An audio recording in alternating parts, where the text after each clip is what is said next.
All right, you guys. Hey, it's Jason here with Nashville Rocks, and we are at RockNPod this weekend, and we're super excited to be here, and we are blessed with the presence of Robert Fleischman.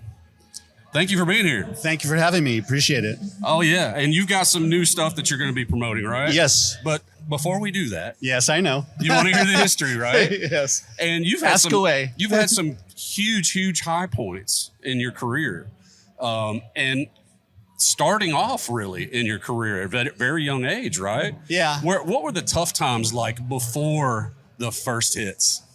Tough times. Oh, wow. Well, Because the independents always start there, you know. Yeah. It's quite a story, but I it'd probably be too long. But anyway, there was a booking agency in Chicago, and they heard a tape of mine, and they called me up and said, "Hey, would you like to come to Chicago? And we have like 6 bands." And I want you to check out the 6 bands, and you can pick any band you want to play with. So I did it. So they already recognized you as like a talented dude. I guess so, yeah. And so, and living in California, it was all pay to play at that time. And 100%. here was a situation where I could go and play and be paid. And so I took the opportunity.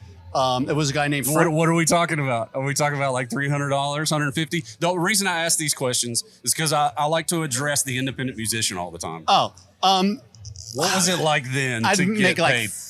I'd make like $300, a show. Nice. And so I worked with this band for a while, and I got a call from a guy named Barry Fay, who was a promoter from Denver, Colorado. So Barry Fay and Bill Graham kind of sliced up the United States like a pie. Bill Graham had the East Coast and the West Coast, Gotcha. and Barry had the Midwest. So Barry was a very big promoter. And so he called me up and asked me if I'd like to come to Colorado and have a meeting with him. And I had the meeting, and he asked me later if I'd like to do a showcase for CBS. So I did this. He said I had 2 weeks to get something together. So I wrote 7 songs in 2 weeks, put a band together, did the showcase. 3 days later, I got a phone call asking if I'd come to LA, where I'm originally from, to have a meeting with the executives of CBS. Okay. So I had this meeting. They say they got this band called Journey. Have you ever heard of them? I said, no. They're a band And this was what year are we talking? 70-ish something. Okay. I can't remember the year. They were a jazz rock fusion band. They played 15-minute songs. Okay. Because they saw what the showcase where I wrote all these songs, pop songs. So they thought, let's see if we could put this pop writer involved with this band. So they flew me up to San Francisco. I had a meeting with them, had lunch with them, and then we went up and jammed for about 2 hours, and it was great chemistry. So Chemistry's huge. yeah. Absolutely. It's very significant. And so I started writing songs with Neil, and now they're like 4-minute, 5-minute songs. Right. More commercial. Yeah. I had to tell Ainsley Dunbar, the drummer, now you have to play 4/4. So Don't make it so difficult, man. well, I was really nervous because here's this kid coming, and now I'm rearranging the furniture, for the whole band. Right. Yeah. So I Who does this guy think he is? Yeah, exactly, and that's how I felt. But I knew what I was doing was the right thing to do, and it was. And we thank you for it. Well, it was the template, for the band to continue, and unfortunately, Steve Perry came from a songwriting aspect, so it continued. So that I was like sort of like the architect for the sound of the template beautiful. of the structure Such a great story. So here's a 15-minute jazz rock fusion band now playing proper rock and roll. Proper? I was going to say, what would you call it now if you had to put it in a genre? Yeah. Proper rock and roll. Yeah. Yeah. Yeah. So And when did the writing take place that led to like Wheel in the Sky? well, I think Wheel in the Sky. I think Neil was fooling around with it on acoustic guitar for a while, and then at rehearsal he plugged in his electric guitar and started playing it on the electric guitar, and then I just kind of made up the melody and started writing lyrics spontaneously. Mm-hmm. And so so you got the song written at this point. You're probably playing it out. You decided to record it. Yeah, we did a demo of it. Yeah. Was there a moment when you were like, we've got something here? You know, people ask me that, and I say I have no idea that it was going to take off like the way that it took off. And in April of this year, the 8th, was Wheel in the Sky was released. So that's 47 years that song has been and you still hear it on the radio. Yeah, and so I had no idea that it would still be significant the way it is now, and have such heartfelt feelings by people, you know. 100%. I mean, I have people coming and go, oh, well, you know, like Winds of March. Oh, we played that music in the when my daughter was born, or we had weddings and all this stuff. And you just I don't know. I just, it's hard to. That's how people identify with music. I know music is a time capsule. 100%. Yeah. Yeah. Yeah, you know, you listen to any song that you were. Songs that you really love, you just remember where that took you back. 100%. Yeah. Yeah, you remember where you were. You remember who you were with. You might even remember the smell in the room. Yeah, exactly. You know, or the taste, or remember that night so and so did this. You know. Yeah, exactly. They're landmarks. They're 100%. Yeah. So, would you say that your songwriting? Now, I have heard some of the new stuff, and I've listened to it. Thank you. How would you say that your songwriting from back in those days, when you've got people introducing you to the guys in Journey, to now, what's that evolution? What does that evolution look like, or what would you? Well, my whole approach. I'm an artist. Since I was 13, I painted. Then later on, I did music, and then I paint, and I do music, and I go back and forth. So I always have the painter's cap on. I get that. So it's like you've got an image in your head. Yeah, or whether it's audio it's like or landscape visual. or portraits, and then abstract and all that stuff. It's just I hit all those things with that music. With that art and music in mind. Yeah. I sort of fuse the two together in a sense. Mm-hmm. And so that's what Emotional Atlas is really. And that's been the evolution of the whole thing, is that you've always had this image in your mind. I never do albums that are the same.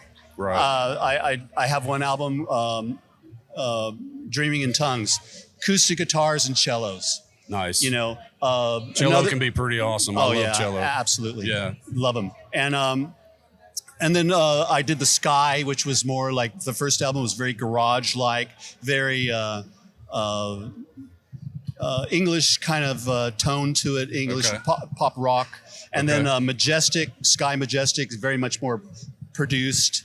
So everything I do is just different from the last one. I can't stand to repeat the same album. You just got to do something new. Yeah, because it's like when these bands get signed up and they get a big hit, and then it's like, well, we got to recapture the first album for the second album. Right. And it's like, why do that? Why repeat? Yeah. Yeah. Give yourself a chance to expand your creativity where, what you think you have.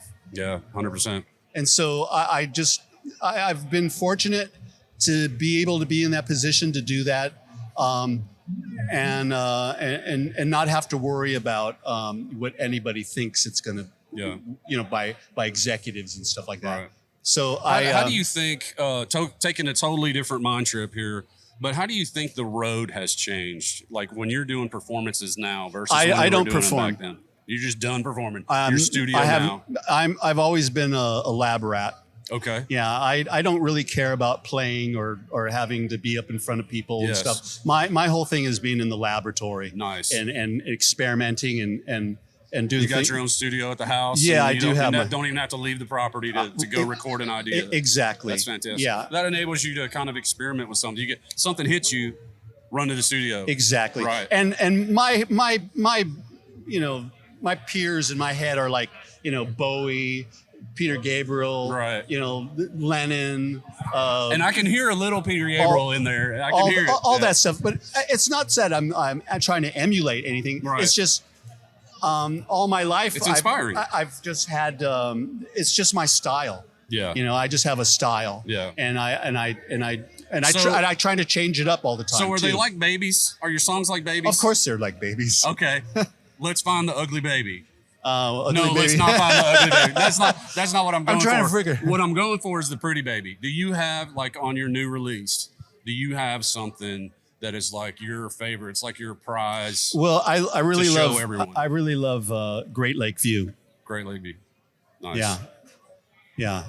The first song, Side I by need to write that Side, down. Which one I'm going to listen Side to by on Side, repeat now. Side by Side is really shows my voice off, and then it just kind of kicks in and Okay. and Great Lake. yeah. Okay. So yeah, this album is So very you've significant. identified the pretty babies.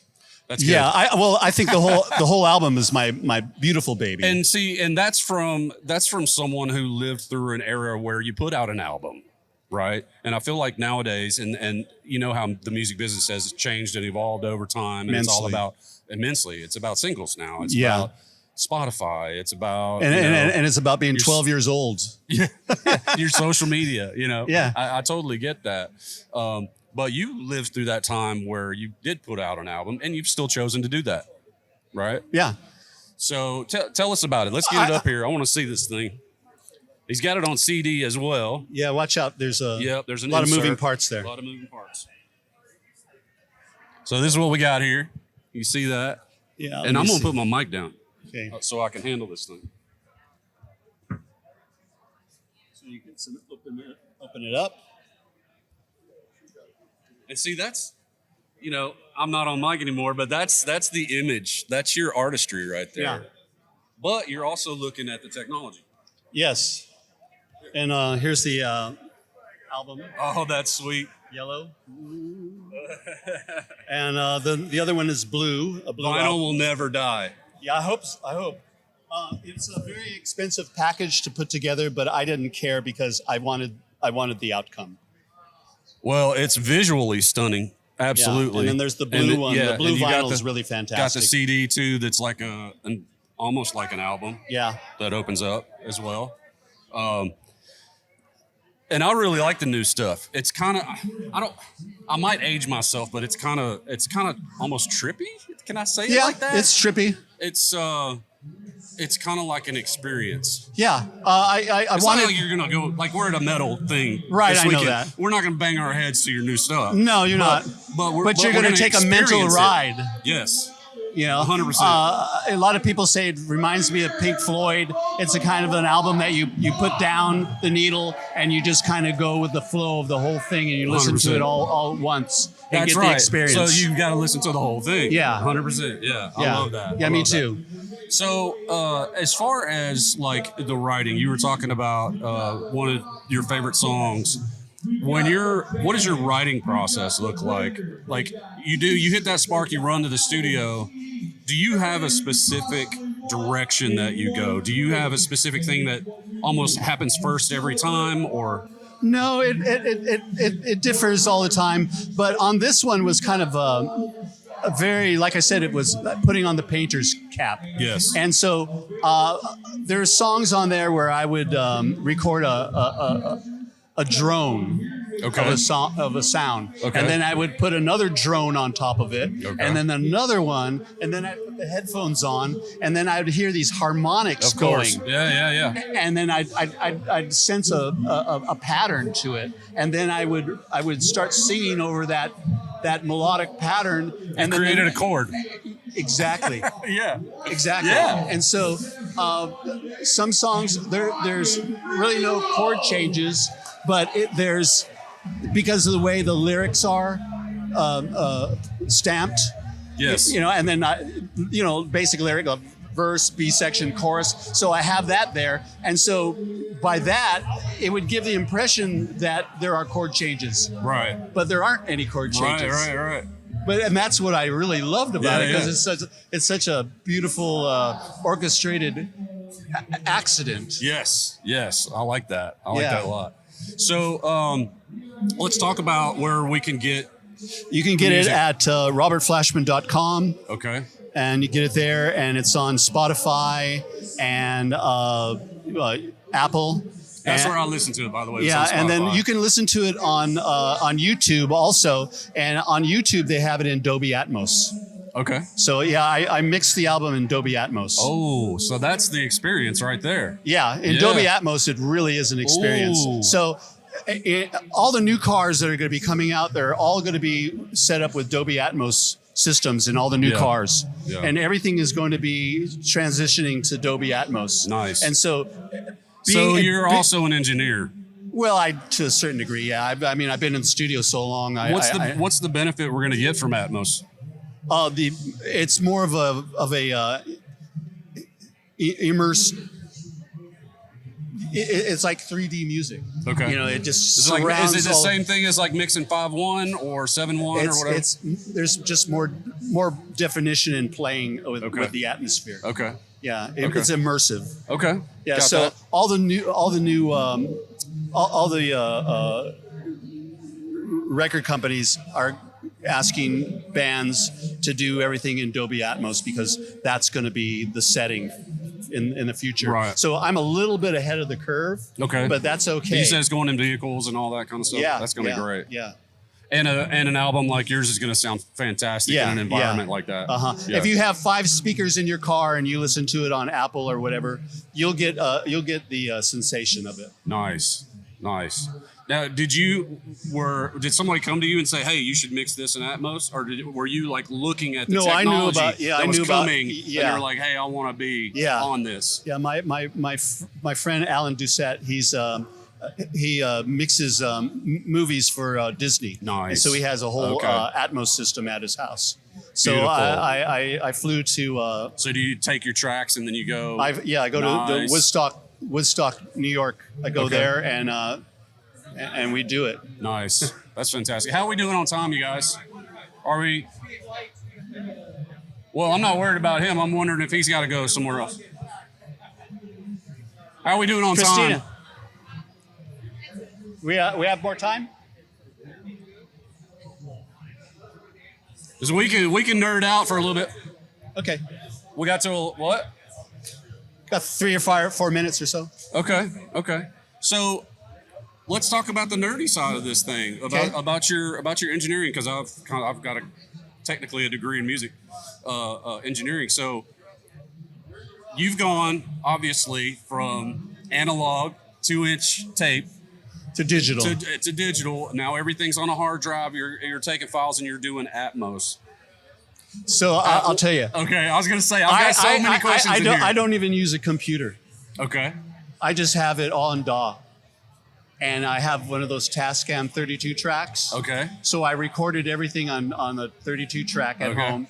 Then I take that and I dump it onto Pro Tools. Okay. And then I do editing, and I'll do vocals and stuff like that in the studio, because the most important thing is to have the proper equipment to do vocals. You said you don't use a computer though, so are you doing Pro Tools with like actuators and stuff, or are you using an actual a desktop station? What I do is I transfer everything onto Pro Tools, and so then after that I do some editing and sweetening up, and then I give it to Dolby Atmos. Okay. Land. And then you go and mix it in the Atmos lab.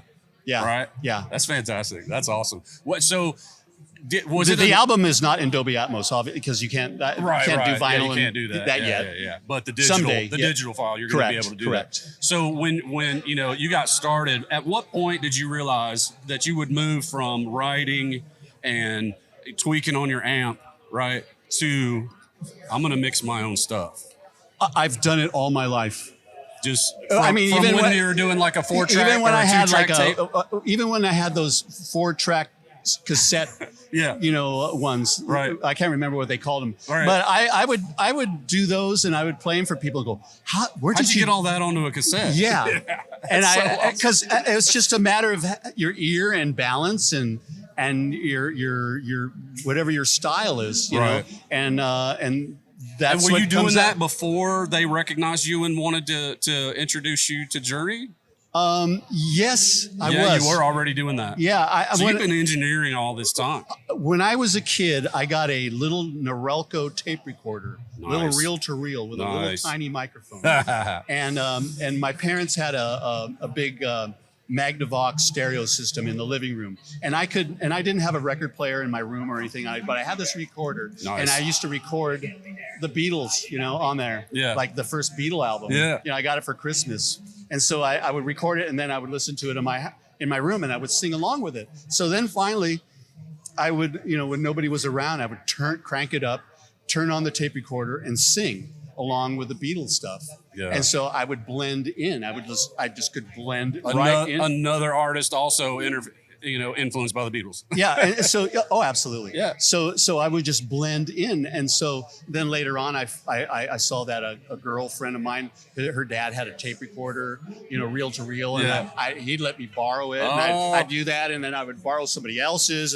And then I would get another one and then play whatever I'm doing. And then I'd turn on the other one and do an Anything overdub. you could do to get your idea, your image Yeah, and on so there. it was just all these piecings of little tape recorders, like, making it into one. Right, yeah. That's So fantastic. I don't know how I even came up with the concept. It was just like it was just meant to be. yeah, you know. That's fantastic. So it was all by accident. Guitarist, and I writer, heard engineer. and I heard my voice at a very early age. So a lot of musicians, singers especially. I hear their voice now. Exactly. Yeah. It's like when you when you used to have those boxes for your messages, you go, "Hi, this is so and so," and then you play it back and go, "That's what I sound like." Right, you know what I mean? Yeah. You would get that. I whole like thing. the sound of my voice. Exactly. Yeah. So you were like, I think I like this. Well, I went through all that, Yeah, in my own way. Yeah. That's So fantastic. it was all so accidental then, and the outcome is like, here I am. It's art, and your career has been all about art and sharing it with everybody, and Yeah. it's just I've been really amazing. lucky to be that. I feel privileged that you took the time to come and talk with me today. And don't forget, you guys. Yeah, there's Am I holding it right? There we go. that's the poster. Oh, that's the poster. We got it's bigger than that. Sweet. Is Yeah. this inside the vinyl as well? Yeah, and then all the lyrics are on the other side. And you get the lyrics. Check that out, folks. Yeah. Make sure to check out Robert Fleischman on his website, robertfleischman.com, and Spotify. Listen, and you got to listen to the whole thing. Don't listen to one song and walk. You got to listen. It's not fast food. No, it's not fast food. This is an experience kind of an album, and Thank this is you. an experience kind of an artist. Thank you so Thank much. you so much for Appreciate being it here. immensely. Thanks, man. Thank you so much. All right.